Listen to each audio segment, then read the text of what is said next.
We can't keep up with salmon. It's overworked, overcooked, and overexposed. This fish is out of control and getting into trouble, appearing in recipes like enchiladas and pizza. But today, we're giving salmon the intervention it needs. We're bringing it back home with a great pan-seared salmon recipe.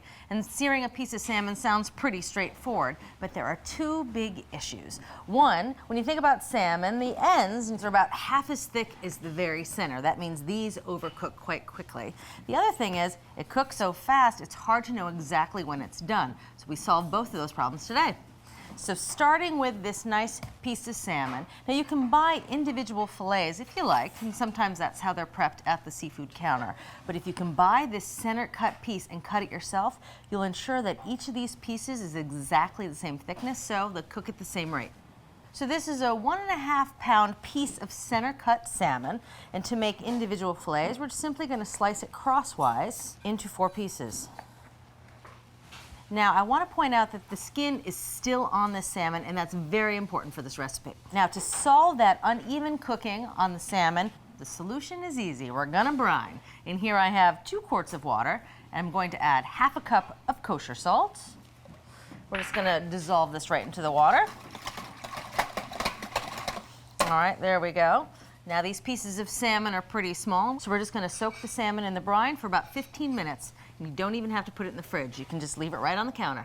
Convenient. So the solution was making a solution. All right, I'm just gonna put this lid on and we'll be back in 15. All right.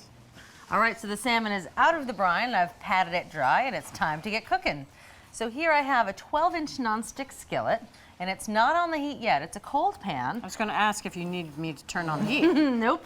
We're gonna start with a cold pan, and that's the important part of this recipe. So here I'm gonna add ½ a teaspoon of salt and ½ a teaspoon of pepper to the cold pan. I know, this is kind of unusual, isn't it? I don't think I've ever started any other recipe this way. I'm looking at you like you have 2 heads right now.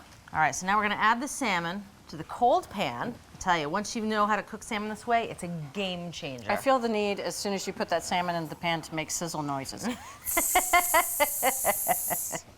Just doesn't feel right. All right, so there we go. We have the salt and pepper in the pan, and we have the salmon sitting on top. Now we're gonna put it over the heat, and this is what's happening. That gentle heat is gonna cook the fish slowly, and that's good because it will help prevent the thin side from overcooking.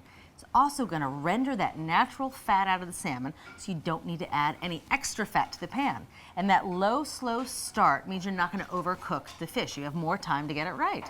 All right, now I'm gonna season the top of the fish with a little more salt and pepper. This is a 1/4 teaspoon of salt and a 1/4 teaspoon of pepper.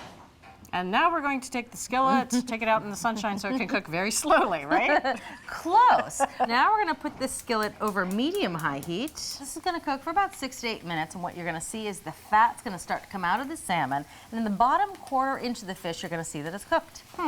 And again, how long is that going to take? 6 to 8 minutes. Well, it's a clever trick if it works, and we shall see.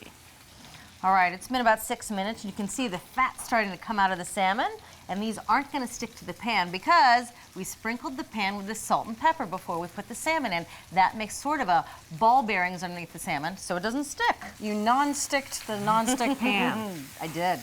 All right, so we're gonna keep it over medium-high heat, another 6 to 8 minutes. We're looking for the salmon to cook through and register at 125 degrees. All right, so the salmon has been cooking on the flesh side for about 6 minutes, and now we're just gonna take its temperature. Again, we're looking for an internal temperature of 125. There we go, on the mark. So it's time to take the salmon out of the pan. Oh, I have to say though, those are the most evenly colored salmon I've ever seen.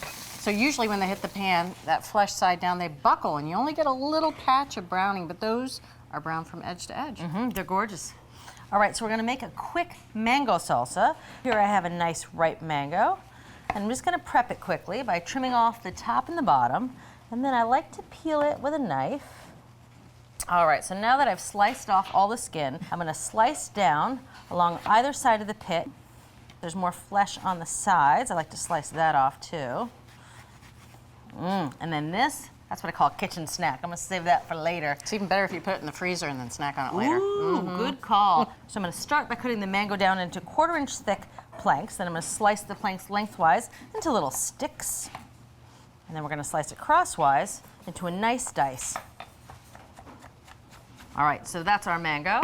Now we're gonna add just a little bit of spice. So I'm gonna add a fresh jalapeno. I'm gonna mince this pretty finely, and I'm not gonna include the seeds because that's gonna be too much heat for us. Now also, if you're really sensitive to jalapeno and the capsaicin in it, it can make things pretty burny if you touch your eyes or your face. I'm used to it, so I don't need to wear a glove. But if you're a little sensitive, a pair of gloves when handling hot chilies is not a bad idea. All right, to finish out our salsa, we're gonna add a little bit of shallot. This is 1 small shallot. A little bit of lime juice. This is 3 tablespoons. Now it's a party. Now it's a party. And this is 2 tablespoons of freshly chopped mint. Now we're gonna add a tablespoon extra virgin olive oil, 1 garlic clove that's been minced. Last but not least, a little salt. This is half a teaspoon of salt. Just gonna stir this up. Such pretty colors with the mint and the mango together. And you don't need to let this sit? No, it doesn't need to sit. You can use it right away. Just gonna put a little bit, yeah, a little bit of color. There you go. Beautiful, beautiful. This is top of the line restaurant fare right here. This is beautiful. That's good salmon. That was the moistest, thin part of a salmon fillet I've ever had. Look how moist that is. It's almost buttery, actually. Yeah. And the other thing is, to get that perfectly cooked salmon, you don't need to jump through hoops. You just need to start it in a cold pan. Love that. It works, it works, it works. So for salmon with a crisp crust and a juicy interior, the key is doing less, not more. After brining, cook the salmon skin side down on some seasonings, and get this, in a cold pan. Let the fat render out, flip to cook through, and then top it off with a quick, easy salsa. And there you have it. From our test kitchen to your kitchen, a simple yet spectacular recipe for pan-seared salmon. Thanks for watching America's Test Kitchen. What'd you think? Well, leave a comment and let us know which recipes you're excited to make, or you can just say hello. You can find links to today's recipes and reviews in the video description. And don't forget to subscribe to our channel. See you later. I'll see you later.